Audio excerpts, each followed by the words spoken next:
Una dictadura perfecta tendría la apariencia de una democracia, pero sería básicamente una prisión sin muros en la que los prisioneros ni siquiera soñarían con escapar. ¿Puede una idea ser tan buena que se vuelva peligrosa? ¿Puede una visión noble, la de ordenar el caos y entregar el conocimiento humano a cualquiera, terminar por ordenarnos a nosotros mismos sin que nos demos cuenta? En nuestra última investigación, vimos cómo Microsoft te construye una jaula dorada y te cobra la entrada. Es un negocio claro, pero Google te abre las puertas de un paraíso digital y te dice, pasa. Es gratis, pero esto va más allá de herramientas gratuitas. Esta no es solo la historia de una empresa, es la historia de dos jóvenes brillantes que trajeron un sueño que funcionó mejor de lo que nadie, incluyéndolos a ellos, jamás imaginaron. Pero también es la historia del precio que todos pagamos por ese sueño. Para entender el mundo de hoy, tenemos que volver a 1996. El Internet era un lugar muy diferente, caótico, desordenado, como una biblioteca infinita donde un bibliotecario loco había tirado todos los libros al suelo. Encontrar algo era una mezcla de suerte y frustración. En medio de ese caos, en la Universidad de Stanford, dos estudiantes de doctorado, Larry Page y Sergey Brin, se enfrentaron a este problema.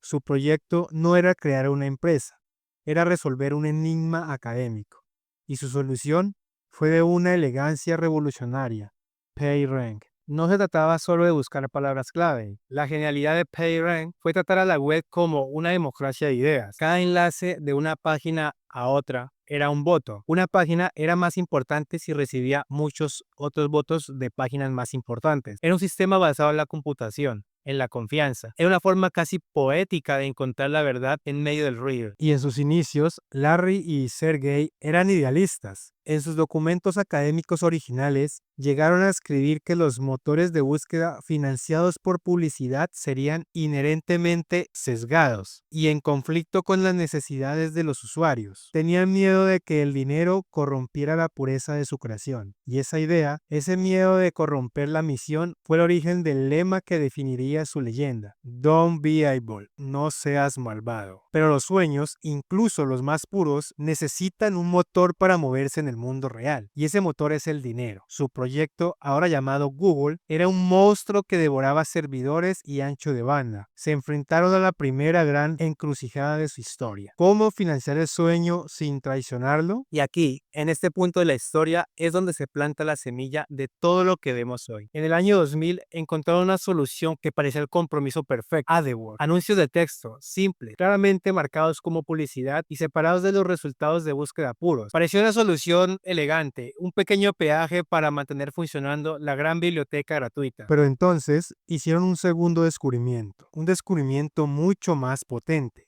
y mucho más peligroso.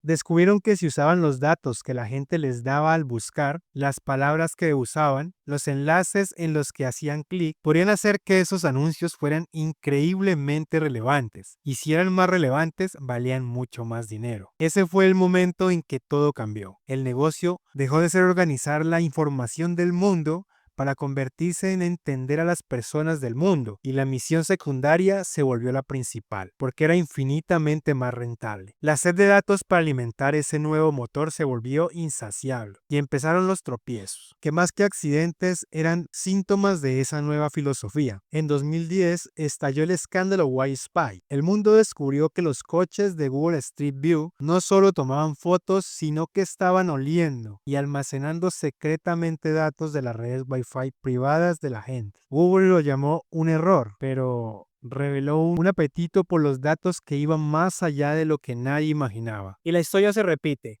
Vemos el proyecto Nightingale, un acuerdo secreto para recopilar los datos médicos detallados de millones de ciudadanos estadounidenses, sin su conocimiento directo. Vemos las multas antimonopolio multimillonarias en Europa, que acusan a Google no ser solamente un simpático organizador, sino un gigante que ahoga la competencia. Y entonces, el símbolo final de la transformación. En 2018, ese viejo lema, Don't be evil, fue silenciosamente degradado, casi escondido, en su código de conducta, quizás porque el modelo de negocio que había creado ya no podía sostener la mirada de su propio idealismo juvenil. El sueño se había comido a los soñadores. Y así se convirtió el paraíso en el que vivimos hoy. Gmail, con su almacenamiento infinito, no era solo un regalo, era una forma de entender nuestras conversaciones. Google Maps, que nos guía gratis, era una forma de entender nuestros movimientos. Y Android, en 3.000 millones de teléfonos, no fue solo un sistema operativo, fue la plataforma perfecta para garantizar que el flujo de datos nunca se detuviera. ¿Recuerdas esa eterna pantalla de aceptar términos y condiciones que todos ignoramos? Es el contrato en letra pequeña donde les damos las llaves de nuestra vida digital, la ubicación, los contactos, las apps que usamos. Todo alimenta el motor.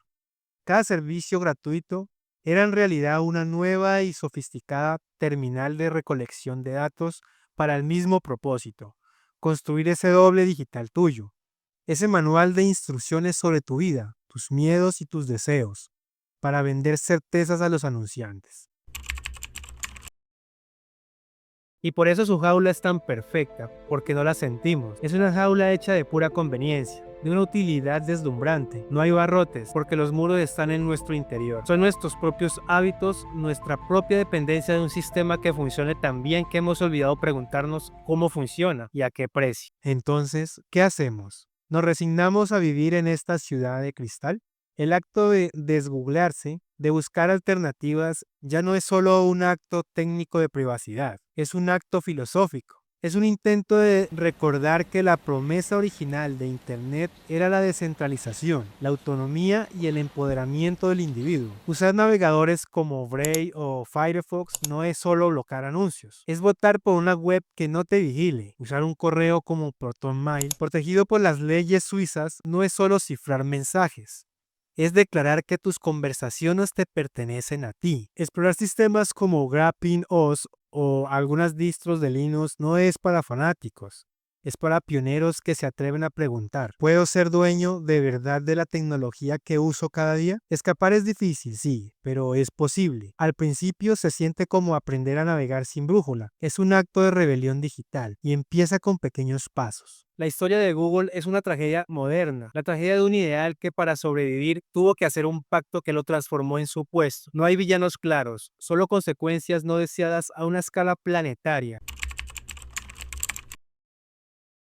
Al final, la pregunta que esta historia nos deja no es para Google, es para nosotros. Nos miramos en el espejo de su creación y vemos reflejada nuestra propia comodidad, nuestra propia disposición a intercambiar un poco de calma por un poco de facilidad. La pregunta no es si ellos fueron malvados, la pregunta es qué valor le damos nosotros a nuestra propia libertad. Y esa es una pregunta que cada uno debe responder por sí mismo. Me encantaría que esta historia continuara en los comentarios. Cuéntame, ¿qué parte de este viaje de Google te sorprende más? ¿Y cuál es ese pequeño acto de rebelión digital que te animarías a probar? Si este relato te ha aportado algo, te ha hecho pensar, la mejor forma de apoyar estas investigaciones es con un like y suscribiéndote a mi canal. Porque para poder decidir nuestro futuro, primero necesitamos entender nuestra historia. Nos vemos en la próxima.